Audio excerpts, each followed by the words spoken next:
नाशिक शहरासह जिल्हाभरात मध्यरात्रीपासून मोठ्या प्रमाणात पाऊस सुरू आहे।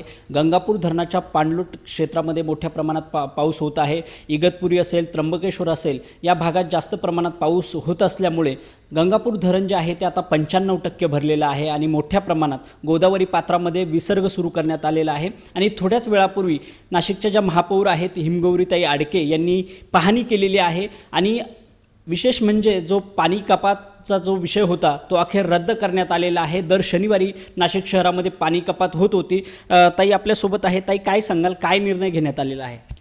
आपल्याला माहिती आहे की कालपासून जवळजवळ 24 तासात 100 mm पाऊस नाशिक शहरात झालेला आहे आणि सातत्याने संततधार सुरू आहे।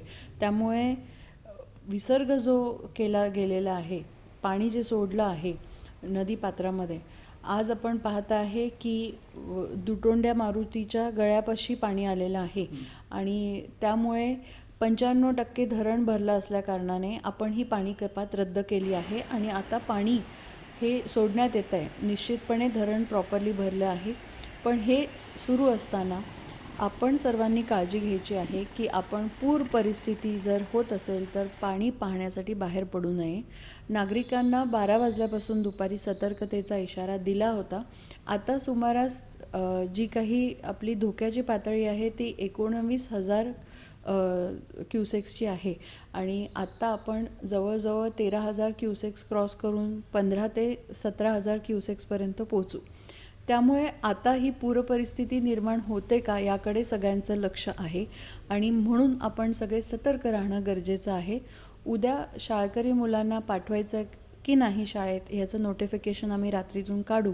आम्ही पूर्ण मॉनिटरिंग सिस्टीम रेडी ठेवली आहे। आपत्कालीन आमचं कक्ष देखील अतिशय सतर्क आहे।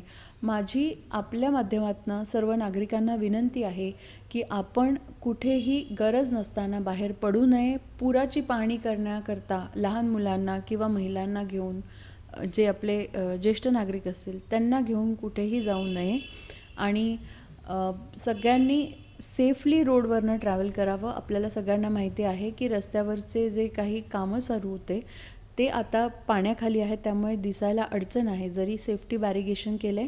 पण आपल्याकडे काही माहिती आलेली आहे, पाऊस वाढू शकतो का, अलर्ट कशा प्रकारे देण्यात आलेला आहे? आतापर्यंत तरी आपली सगळी परिस्थिती आटोक्यात आहे, पण आता विसर्ग सोडणार नाही आहे पाण्याचा। पण तरीसुद्धा जर पाऊस सतत वरनं पडत राहिला तर कॅचमेंटचं जे पाणी आहे ते नक्कीच परत साठणार आहे आणि पुन्हा विसर्ग करावा लागणार आहे। तर त्यामुळे हा जो पाण्याचा विसर्ग आहे तो जर थांबला तर ठीक आहे आणि वरनं पण पाऊस पडत राहिला तर ह्या केसमध्ये 19,000 क्युसेक्सची आपण पातळी ओलांडू आणि मग खरं तर धोका सुरू होईल। पण मला असं वाटतं की आत्तापर्यंत आता परत पाऊस थांबलेला आहे जो थोड्या वेळापूर्वी सुरू होता।